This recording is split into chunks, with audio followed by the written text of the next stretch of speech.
Part यहाँ पे हाजिर है। तो स्पेस प्रोग्राम की बात कर लेते हैं, जो कि 2025 एंड हुआ है। तो स्पेस में क्या क्या हमने किया है उसकी बात कर लेते हैं।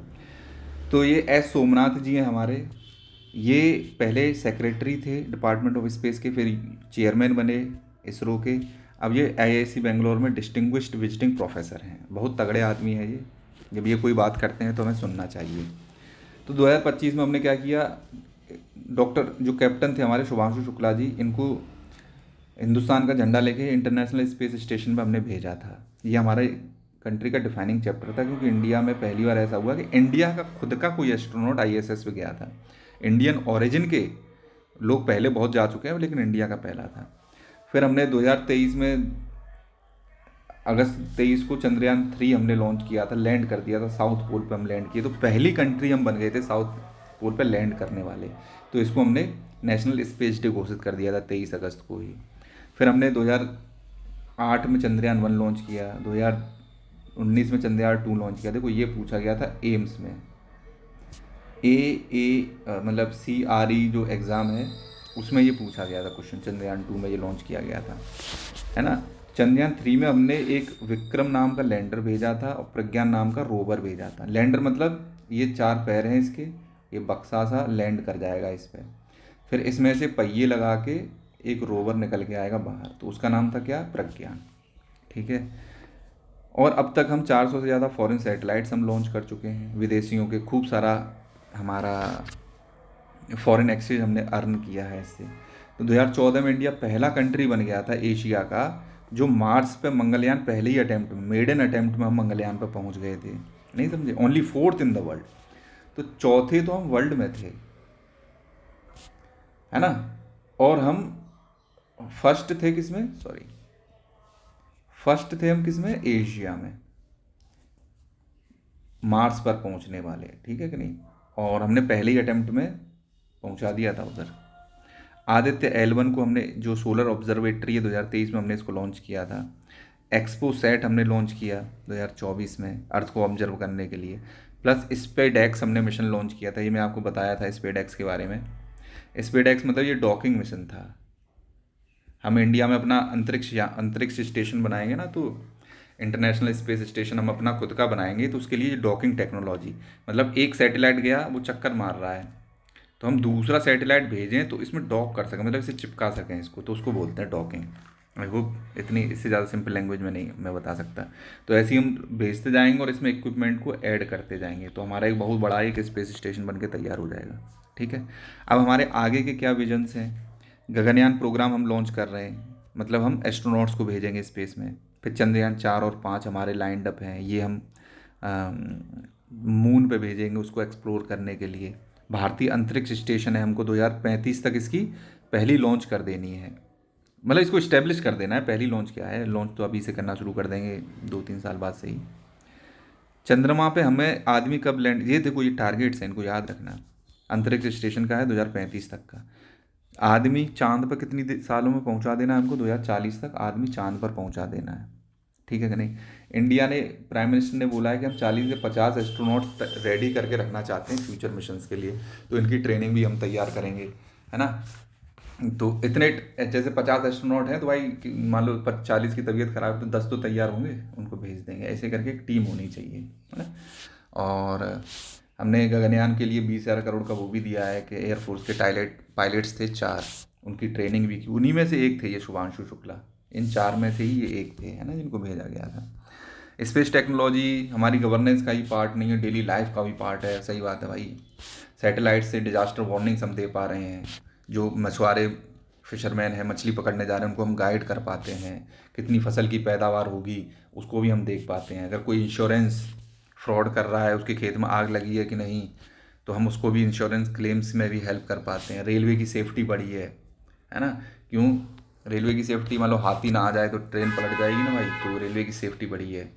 Power the geospatial backbone of PM Gati Shakti programme. सही बात है, पीएम गति शक्ति प्रोग्राम के कितना इंफ्रास्ट्रक्चर बन रहा है उसको भी अपन लोग देख रहे हैं। तो जो स्पेस एक लग्जरी हुआ करता था वो हमारे लिए अब नहीं है, हमारी डेमोक्रेटिक यूटिलिटी है। मतलब हमारे काम की चीज़ें कर रहे हैं हम स्पेस से। भाई जीपीएस है, काम की चीज़ें कर रहे हैं ना, अपनी मोबाइल को ट्रैक कर रहे हैं, ये सब कर रहे हैं। है ना। तो इस टाइम में भी हम एजुकेशन जो है साइंस टेक्नोलॉजी इंजीनियरिंग में भी औरतों वगैरह को वो सब काम कर रहे हैं, लीडरशिप है। 350 से ज़्यादा तो स्टार्टअप भी स्टार्ट हो चुके हैं, है ना। इंडिया की स्पेस इकोनॉमी जो $8 बिलियन अभी है इस समय, तो इसको हमको $44 बिलियन कर देना है आगे चल के आने वालों में। तो स्पेस इकोनॉमी का साइज भी अगर पूछा जाए तो $8 बिलियन है करंटली, है ना। मोदी ने चैलेंज दिया है इंडिया के लोगों को, बोले 5 स्पेस यूनिकॉर्न्स चाहिए मुझे। स्पेस यूनिकॉर्न्स का मतलब ये नहीं है कि स्पेस में जाके यूनिकॉर्न छोड़ देने, इसका मतलब है 5 ऐसी कंपनीज होनी चाहिए जो $1 बिलियन की वर्थ पे आ जाए स्पेस के क्षेत्र में, नहीं समझे, तो उसको यूनिकॉर्न बोलते हैं। अगर कोई भी कंपनी $1 बिलियन की हो जाती है तो उसको यूनिकॉर्न बोल दिया जाता है ना। तो ये बोला है मोदी ने, है ना। जो एनुअल लॉन्च हम करते हैं वो उसको 10 गुना बढ़ाओ, है ना। पाँच, एक साल में हम 5 ही बार उसको सैटेलाइट्स को लॉन्च कर पाते हैं, तो भाई इसको 50 करो, बढ़ा के 10 गुना बढ़ाओ इसको। खूब सारे लॉन्च करने हैं अपन को, और इस सब पे काम करना है। प्लस और क्या क्या काम हुए हैं देखो, रोबोटिक्स में भी हमने काम किया है, हैकाथॉन करवा रहे हैं, ये तो इसको जाने देते हैं। द साउथ एशिया का सैटेलाइट हमने लॉन्च किया था G20 में, हमने G20 सैटेलाइट भी लॉन्च किया। निसार हमने, देखो ये है कोलैबोरेशंस, ग्लोबल कोलैबोरेशन, दुनिया के साथ हम क्या कर रहे हैं बहुत ज़रूरी है। निसार हमने लॉन्च किया नासा इसरो के साथ मिलके, है ना। सिंथेटिक अपर्चर रेडार है ये। सिंथेटिक का अपर्चर, देखो अपर्चर में थोड़ा समझा देता हूँ, आई होप कि ज़्यादा बड़ा वीडियो ना हो। जैसे ये सैटेलाइट है उसकी ये डिस्क है, नहीं समझे, तो ये जो डिस्क है ना, ये जो रेडियस है इसको हम अपर्चर बोलते हैं। और ये कैसे मूव कर रहा होगा, ऐसे करके ही तो मूव कर रहा होगा। मान लो ये है धरती, अर्थ, यहाँ पे एक टावर लगा हुआ है, इससे रेज निकल के जा रही हैं, है ना, और इसी से रिफ्लेक्ट होके अर्थ पे आएंगी। क्लियर है कि नहीं। फिर ये वापस जाएंगी। तो भाई इतना छोटा ही तो अपर्चर अपर्चर है ये, इसको कैसे कैच कर पाएगा। बहुत सारे चाहिए ना अपन को, इतना बड़ा तो होना चाहिए कि अगर इतने दूर तक हमको सैटेलाइट करना है, नहीं समझे। तो सिंथेटिक अपर्चर का ये मतलब होता है, जैसे जैसे ये मूव कर रहा है तो हमने यहाँ पे रेज भेजी, अर्थ पे वापस आ गई, ठीक है। तो हम ऐसे करके आगे भेज पाएंगे इसको। रेज मान लो यहाँ पे जा रही हैं तो ये मूव करके कहाँ पे आ जाएगा भाई, यहाँ पे भी तो आ जाएगा मूव करके ये। तो इसका अपर्चर अब देखो कितना बड़ा हो गया, इतना बड़ा हो गया कि नहीं। तो अब ये ज़्यादा अर्थ को कवर कर पा रहा है, पहले इतने को ही कवर कर पा रहा था, तो अब हम इतने को कवर कर पा रहे हैं। तो यही जो अपर्चर है इसके मूवमेंट की वजह से जो बनता है उसी को हम लोग सिंथेटिक अपर्चर बोल देते हैं। तो ये निसार हमने इसीलिए लॉन्च किया था, it is a synthetic aperture radar, NASA के साथ मिलके। प्लस हम ये तृष्णा high resolution natural resource assessment, ये तृष्णा हम लोग लॉन्च करने वाले हैं CNES के साथ मिलके। ये पूछ लेते हैं भाई, ये CNES किसका है, ये फ्रेंच की स्पेस एजेंसी है ना। तो इसके साथ हम मिलके लॉन्च कर रहे हैं, रिकॉर्ड कर रहा है, नाइस। देखो हमने फिर ल्यूपैक्स मिशन हम लॉन्च करेंगे जापान के साथ मिलके, ल्यूपैक्स जापान की JAXA के साथ मिलके लॉन्च करेंगे, है ना। ESA के साथ मिलके हमने प्रोबा 3 लॉन्च करेंगे हम। तो ये हमारा ग्लोबल राइज को दिखाता है कि इतने सारे, देखो हम ऐसा नहीं अकेले अकेले काम कर रहे हैं, सबके साथ मिलके भी कर रहे हैं, ग्लोबल कोलोब्रेशंस भी हम कर रहे हैं। वसुधैव कुटुंबकम, पूरी दुनिया एक फैमिली है, इस पर अपन लोग काम कर रहे हैं। तो आई होप ये स्पेस प्रोग्राम आपको समझ में आ गया होगा, ये सिंथेटिक अपर्चर भी आपको समझ में आ गया। नेक्स्ट हम बात कर लेते हैं बामाको की। बामाको कैपिटल है माली की, और ये पूछा जा सकता है माली की कैपिटल और इसकी लार्जेस्ट सिटी भी है। तो बुर्किना फासो और माली अगल बगल में पड़ते हैं, अगर ऐसे देखा जाए, अगर ये अफ्रीका है, ठीक है कि नहीं, तो ये लोग इस रीजन में हैं, बुर्किना फासो एंड माली, ठीक है कि नहीं। यहाँ पे क्या किया, USA ने बैन लगा दिया कि इन दोनों कंट्रियों के आदमी हमारे यहाँ नहीं आ पाएंगे, वीज़ा ही नहीं देंगे इनको। अब इन दोनों कहा कि तुम हमारे लोगों को वीज़ा नहीं दोगे, तुम्हारी क्या औकात है, बोले हम भी तुम्हारे लोगों को वीज़ा नहीं देंगे, उसीलिए ये न्यूज़ में है ना। तो बुर्किना फासो माली ने बोल दिया है कि ऐसे मेजर, मतलब imposing travel ban on US citizens, नहीं समझ। तो ये पहली कंट्री नहीं है, और कंट्रियों ने भी USA पे लगा रखा है, तो इसलिए ये न्यूज़ में है। तो बामा को याद रखना, बामा को किस में है, माली की कैपिटल है ये। नेक्स्ट हम बात कर लेते हैं सोमाली लैंड की। देखो इस पर भी मैंने एक वीडियो शॉर्ट में अपलोड किया था, शॉर्ट में 2 दिन पहले, और ये उसके बाद देखो न्यूज़ में आ गया। तो इसराइल ने, मैंने बताया था कि इसराइल ने सोमाली लैंड को रिकॉग्नाइज़ कर लिया है, नहीं समझे। और इसको इसराइल ने इसलिए रिकॉग्नाइज़ किया है, इसको मैं इस फिगर के थ्रू मैं आपको एक्सप्लेन कर देता हूँ। ये है सोमालिया, ये है हॉर्न ऑफ अफ्रीका, है ना, ये हॉर्न ऑफ अफ्रीका पड़ता है, इथोपिया और ये सोमालिया, ये कंट्रियाँ पड़ती हैं इसमें। सीड इसका एक्रोनिम है, अगर हॉर्न ऑफ अफ्रीका की कंट्रीज़ आपको याद करनी है, बीज, सीड, सोमालिया, एर्थरिया, इथोपिया, जिबौती। इथोपिया हो गया, सोमालिया हो गया, जिबौती हो गया और एर्थरिया। एर्थरिया कहाँ भाई? जिबौती ये है एर्थरिया आई थिंक, है ना? तो ये भी आ जाएगा। ऑल राइट, नेक्स्ट हम देख लेते हैं। ये है सोमालीलैंड, यहाँ से लेके यहाँ तक। इसको रिकॉग्नाइज किसने कर लिया है? पहली कंट्री बना है, फर्स्ट कंट्री बना है इजराइल। ऑल राइट, इजराइल ने इसलिए किया है कि यहाँ पे पड़ता है यमन, यहाँ पे पड़ेगा तुम्हारा ओमान, और इसके ऊपर पड़ता है ईरान। तो ईरान के साथ इनको अगर कभी युद्ध हो जाए तो जाहिर सी बात है कि यहाँ पे अपनी आर्मी और एयरफोर्स और सारी नेवी की प्रेजेंस रखेंगे तो ईरान पे कभी भी बम्ब कर सकते हैं। मिडिल ईस्ट को कंट्रोल में रखने के लिए ही it is a geo political move, it is played by Israel. ठीक है कि नहीं? इसकी सोमालीलैंड की कैपिटल की बात कर लेते हैं, हरगेसा। तो ये सिटी याद रखना, लोकेशन में पूछी जा सकती है। मैं इसको यहाँ बड़ा बड़ा लिख देता हूँ जिससे मैं जब रिवाइज करूँगा इसको मैं याद कर पाऊँ। सोमालिया की कैपिटल मोगादिशु है, ये भी आप याद रखना। सोमालिया को कौन कौन सी कंट्रीज़ बॉर्डर कर रही हैं? इसको देखो, जिबौती बॉर्डर कर रही है, इथोपिया बॉर्डर कर रही है और केनिया बॉर्डर कर रही है। आई होप, देखो इसको केवल और केवल इसराइल ने और प्लस 31 अदर कंट्रीज़ ने रिकॉग्नाइज़ किया, मतलब टोटल 32 कंट्रियों ने ही इसको रिकॉग्नाइज़ किया है। लेकिन यूनाइटेड नेशंस ने इसको रिकॉग्नाइज़ नहीं किया है, ना इंडिया ने किया है, तो हम इसको एज अ कंट्री नहीं मानेंगे। नहीं समझे? Somali land is not a country for us and for the rest of the world, it is only a country for 32 countries including Israel. ठीक है, तो ये इसकी बॉर्डरिंग कंट्रीज़ भी पूछी जा सकती हैं। ये पुंटलैंड, ये भी अलग होने की फिराक में है। तो यही बात छिड़ रही थी कि देखो अगर सोमालिया को अलग कर देंगे, नई कंट्री यूनाइटेड नेशंस एक्सेप्ट करके बना देगा, तो भाई और भी कंट्रियाँ हैं ना, वो भी कहेंगी भाई हमें भी अलग करो, है ना? तो ये गलत है। आई होप ये आपको समझ में आ गया होगा। प्लस ये दुबई और कतर में, कतर दोहा में रैपिड एंड ब्लिट्स के चैलेंजेस हो रहे थे चेस में। तो हमारा ये आदमी है, इसका नाम है अर्जुन एरिगासी। तो ये रैपिड में भी और ब्लिट्स में भी दोनों में क्या जीते हैं? ब्रॉन्ज जीते हैं। थर्ड प्लेस पे आ गए, इसका मतलब फर्स्ट पे कौन रहा? Magnus Carlsen. ठीक है, अच्छा प्लेयर है बट बहुत ही एरोगेंट है।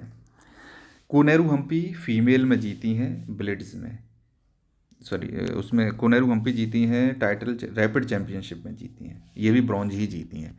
शी वो कोनेरू हम्पी के बारे में मैंने बताया था, she was the first female grandmaster of India. ठीक है, 2003 में आई थिंक ये बनी थी। I don't remember exactly the date, either it is 2003 और 2008। राइट, तो इसका नाम आप याद रखिए। तो फीमेल ग्रैंड मास्टर्स के बारे में मैंने बताया था 3-4 दिन पहले, 4 हैं हमारे पास, है ना? ये है एक, तो दूसरी का मुझे नाम याद नहीं है, तीसरी है प्रज्ञानंदा की सिस्टर, उसका भी नाम मुझे याद नहीं है। ओके, अब फोर्थ है हमारी दिव्या। ठीक है, उसका भी मैंने आपके बारे में बताया था। प्लस स्पोर्ट्स की बात कर लेते हैं। ICC men's T20 world cup होने वाला भाई 2026 में, इंडिया एंड श्रीलंका में होगा। T20 याद रखना, पूछा जा सकता है। वुमेन का T20 वर्ल्ड कप होने वाला इंग्लैंड एंड वेल्स में होगा, याद रखना है इसको। ऑलराइट, कॉमनवेल्थ गेम्स कहाँ होंगे? ग्लासगो में होंगे। ग्लासगो स्कॉटलैंड की कैपिटल है। जैसे ये अगर यूनाइटेड किंगडम का आइलैंड है तो यहाँ पे पड़ता है स्कॉटलैंड। ठीक है, स्कॉटलैंड की कैपिटल है तुम्हारी, मैंने बता दिया, ग्लासगो। यहाँ पे क्या होने वाले? कॉमनवेल्थ गेम, है ना? फीमेल का T20 पूरे इंग्लैंड में होगा। इंग्लैंड में, ये है इंग्लैंड, ठीक है कि नहीं, है ना? और ये है तुम्हारा, इसको ये है वेल्स। तो इंग्लैंड एंड वेल्स में, इसमें मिलके होगा तुम्हारा वुमेंस का T20 वर्ल्ड कप। इसमें कॉमनवेल्थ गेम होंगे। आई होप ये आप याद रखोगे। एशियन गेम्स होने वाले हैं आची नगोया में। नगोया कहाँ पड़ता है आपका? जापान में, इस पर लिखा हुआ है, मैं बता नहीं रहा हूँ। फीफा का world cup USA, Mexico, Canada, FIFA football world cup. तो ये 3 कंट्री मिलके इसको होस्ट करेंगे। इतनी IPL तो इसके बारे में हम नहीं जानते हैं, कोई मतलब नहीं है। बट हाँ देखो, फिर से रिवाइज कर लेते हैं। आईसीसी मेंस का T20 world cup India Sri Lanka host करेगा। वुमेंस का अगर वर्ल्ड कप की बात करते हैं T20 की ही, तो वेल्स एंड इंग्लैंड होस्ट करेंगे। और अगर स्कॉटलैंड किसको होस्ट करेगा? कॉमनवेल्थ गेम्स को होस्ट करेगा। और नेक्स्ट हम बात कर लेते हैं फीफा वर्ल्ड कप की, USA, कनाडा एंड मेक्सिको। ये तीनों मिलके नॉर्थ अमेरिका की कंट्रियाँ हैं, ये होस्ट करेंगी। और ये एशियन गेम्स की बात करें तो नगोया उसमें होंगे। ठीक है, no third party mediation, China ने भी कह दिया ट्रंप की तर्ज पे आके, बोले ऑपरेशन सिंदूर में हमने मीडिएशन किया था। इंडिया वालों ने कहा भाड़ में जाओ। प्लस ये हिपोक्रेसी की बात कर लेते हैं, ये है मैडम हमारी अपूर्वा विश्वनाथन। प्रोपेगेंडा कैसे फैलाया जाता है इनसे कोई जाने, बहुत ही सॉफ्ट तरीके से प्रोपेगेंडा फैलाया है इन्होंने, बहुत ही सॉफ्ट, किसी को पता भी ना चले। ये फोटो, इसको फोटो को स्टडी करते हैं। Chief justice x, chief justice x, ये भी कुछ जज होंगे मुझे लगता है, इस बार के जज हैं चीफ जस्टिस अभी के नए, ठीक है कि नहीं। तीनों चीफ जस्टिस हैं। अब ये टेररिस्ट, आतंकवादी, वो भी इतने साफ साफ तरीके से इनके ऊपर बैठा दिया इसको, नहीं समझे। ये भारत तेरे टुकड़े होंगे और चिकन नेक को अलग करने की बात करते थे, और इसके चक्कर में ये जेल में पड़े हुए हैं। ये लेफ्टिस्ट लोग इसको इस तरह से दिखाते हैं कि मतलब इसको ज़बरदस्ती जेल में डाले हुए है, और ये स्कॉलर है, पीएचडी कर रहा है, इतना अच्छा लड़का है, इसको ज़बरदस्ती जेल में डाले हुए हैं, नहीं समझे। ऐसे करके ये लोग प्रोपेगेंडा फैलाते हैं। ये डीवाई चंद्रचूड़ जी हैं, ये हमारे चीफ जस्टिस ऑफ इंडिया रहे थे। जब ये रिटायर हुए थे तो इनका इंटरव्यू हुआ था, तो इसी के बारे में से सवाल पूछा गया था कि आपने इसको बेल क्यों नहीं दी। तो इन्होंने खुद से अपने मुंह से बोला है कि भाई कि बेल मांग ही नहीं रहा है, ये मांग ही नहीं रहा है, समझ रहे हो कि नहीं। इसके वकील खुद ही छुट्टी ले लेके चले जाते हैं, ये खुद ही बेल नहीं चाहता है। लेकिन चूंकि इनको नैरेटिव इस तरह से फैलाना है कि ज़बरदस्ती में ही इसको, देखो इनके साथ में ऐसे लोगों के साथ में बैठा दिया है, आतंकवादी को, टेररिस्ट को, इसकी शक्ल देख लो, नहीं समझे। प्लस एक छोटा सा फोटो हम अरावली का लगा देते हैं जिससे ये भी मुद्दा उठ जाए। एक भोंपू में फ्री स्पीच लिख देते हैं कि इंडिया में फ्री स्पीच नहीं है, नहीं समझे। और सुप्रीम कोर्ट की खोपड़ी उड़ा दी है कि ये पन्ने उड़े जा रहे हैं, सुप्रीम कोर्ट की कोई वैल्यू नहीं है। This is how propaganda works. तो ये साल भर में जितनी भी बातें हुई थी वो सब इसमें लिखी हुई हैं, मैं इसको नहीं डील कर रहा हूँ, आप पढ़ लेना, ठीक है कि नहीं। तो this is how propaganda works. I hope ये आपको समझ में आ गया हो। नेक्स्ट न्यूज़ कुछ नहीं है, थैंक यू। सब्सक्राइब कर लेना भाई।